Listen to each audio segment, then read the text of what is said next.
Friends, you're in the military summary channel. In this video we're going to discuss the most important events that took place during the previous 12 hours. We have lots of very interesting updates, so let's start. And first we're going to talk about the conflict on Ukraine. Just within the next several hours, both the Russian and the Ukrainian drones will cross the border between Russia and Ukraine, and we'll start watching first massive attacks after the May ceasefire. Most likely the parties are not going to extend this current ceasefire, and most likely clashes will continue. At least Zelensky stated today that not Zelensky, but Zelensky's secretary stated that Zelensky is ready to talk with Putin if Russia is truly ready for serious dialogue. So the Zelensky's secretary didn't clarify what exactly is serious dialogue, but most likely serious dialogue is something that is built on the terms of Ukraine and Zelensky himself personally. For example, if you remember, during the May holidays, the president of the Russian Federation stated that Russia thinks that former German Chancellor Schröder could be a very good person to be a negotiator for dialogue between Russia and Europe, and could be, let's say, acceptable representative of the European Union. But today we received the report, official report from the Ukrainian side, that the Ukrainians don't agree with this situation. Ukraine does not support the candidacy of former German Chancellor Schröder as a negotiator with the Russian on behalf of the European Union, said the head of the Ukrainian Foreign Minister Sybiga. So this is exactly what serious dialogue means according to the Ukrainian side. Only if everything fits the Ukrainian requirements can be considered as a serious dialogue. If anything doesn't fit the Ukrainians, let's say, requirements, then this most likely will be not something like a serious dialogue, which obviously will be never accepted by the Russian side. Furthermore, we received a report that peace talks on Ukraine are dead, according to the New York Times. US-backed peace talks have effectively reached a dead end, and Kiev is relying on its own production of weapons and drones. This is a very important thing. There are no more real negotiations. Russia has no incentive to do so now, and the United States no longer appears to be a credible and reasonable mediator between two sides. Kiev is distancing itself from the United States and openly seeking support from other countries. Nevertheless, analysts believe that replacing American intelligence will be the most difficult task. First of all, we're talking about satellite intelligence. Kiev also vitally needs American Patriot air defense systems to defend itself against Russian ballistic missiles. But we know that the Ukrainians are trying to find a solution how to start building with their own sources to build missiles, drones, and so on. And if you remember, during the previous video, we were talking that the Minister of Defense of Germany, Pistorius, arrived in Kiev on an announced visit to strengthen cooperation within the strategic partnership. And later we received the report that Ukraine and Germany have agreed to launch joint production of long-range drones with a flight range of up to 1,500 kilometers, according to German Defense Minister Boris Pistorius.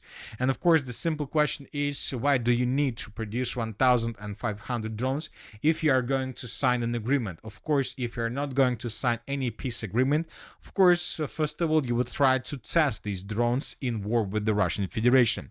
And most likely this is exactly what is going to happen within the next months, years of the conflict on the territory of Ukraine.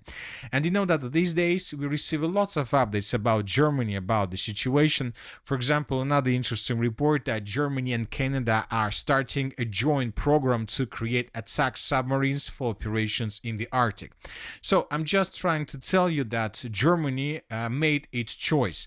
For example, if we increase the numbers of updates, let's say from the beginning of April, and during the April of 2026 and the first 10 days of May, we were receiving updates about Germany about things that the situation with the economy is very, very bad, about political crisis, about things that major companies, car production companies, reduce the number of employees. For example, Volkswagen is cutting production worldwide. We had report that German car makers, Mercedes-Benz, reported a 17.2% drop. So we received lots of updates about huge economical crisis in Germany. And as we understand, Germany found its path, and according to information we have, according to media, Germany is going to invest everything they have into military. And as we discussed, they're planning to produce weapons with Ukraine, they're planning to produce weapons with Canada, and they're planning to start the massive build-up. Of course, we understand that this is not just about Russia. Of course, this is also about Poland, which is going to create one of the most powerful army in the Europe by 2030, which means that Germany wants to compete this army as well. And another important update on this matter is coming from Romania. Today, according to information we have, Rheinmetall, also a German company, and the Swiss shipping company announced they are in talks to jointly acquire the bankrupt Mangalia shipyard in Romania. Under the guise of civilian projects, the yard will manufacture military products. Specifically, the Romanian government is already proposed to build multi-purpose patrol vessels and two diverse support vessels in the shipyard. So just according to everything we have just discussed, Germany is planning to increase its influence in the area of the Black Sea by production, most likely Navy drones and patrol drones on the territory of Romania. Furthermore, Germany is going to increase its influence on the territory of Ukraine by production long-range drones with the Ukrainian side.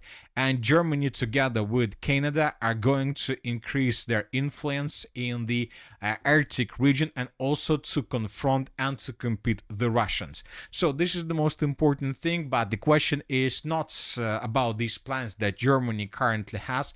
The most important thing is whether the Russians are going to allow Germany to do all these things. Because we had reports about this, that the Russians are keeping an eye on this situation. And probably today we received an answer to this situation, to this my question, and the answer came not from the Kremlin itself, but from the Republic of Belarus, the closest ally of the Russian Federation. Today, the president of Belarus stated that they threw bombs and missiles, and what did they win? The Belarusian president asserts that it is impossible to win a modern war without a ground operation. He said that this is at a meeting on state weapons program and called for the army to be prepared for such operations. So obviously, and one thing is clear, that if the Russians or the Russian Federation don't want to allow the Europeans to improve themselves in the military means, the only way to do this is to finish the conflict on the territory of Ukraine, and probably the conflict will escalate, but not escalate like, let's say, to get to another layer, but to finish and as soon as possible. At the same time, Europe suffers huge problems, and currently the problems are coming from the United Kingdom, where the party of Keir Starmer was defeated completely during the local elections. And during the previous 24 hours, we received lots of updates on this matter.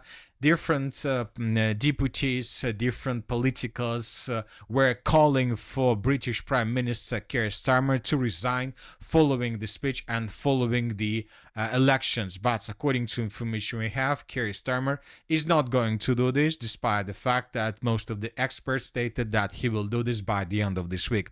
At the same time, he stated that at the next European Union summit, so he sees himself at the next European Union summit, I will set a new direction for Britain. The last government was defined by breaking our relationship with Europe. This Labour government will be defined by rebuilding our relationships with Europe, by putting Britain at the heart of Europe. So he's trying to find a solution how to save his post, his position, and telling the truth, very difficult to believe that it is possible, but who knows what can happen during the upcoming weeks and days. Furthermore, during the conflict on the territory of Ukraine, of course, some sort of scandal can allow him to save his position at least for a while. And of course, as the conflict on the territory of Ukraine itself, during the previous days, both the Russians and the Ukrainians were keeping and were sticking to the ceasefire that was announced by the United States of America several days ago. But despite the situation, we see that by the end of the 11th of May of 2026, we start receiving more updates from the sources on the ground that the clashes step by step but are intensifying. We start receiving more videos of artillery strikes, air strikes, which means that despite the fact that both the Russians and the Ukrainians say that they try to save the ceasefire for as long as possible, we see that both the Russians and the Ukrainians intensify their attacks on each other. And once again, as we discussed at the beginning of this video, most likely right after the 12th of May of 2026 comes, most likely both the Russians and the Ukrainians will begin attacking each other with everything they have. Especially with drones and with missiles, because both the Russians and the Ukrainians during these days managed to accumulate significant number of drones and missiles ready to launch in the direction of each other. And of course, as we discussed during the previous videos, the most important battles are going to take place in the area of the siege of Zaporozhye, where the Ukrainians during the previous days were successfully counterattacking and forcing the Russians to fall back.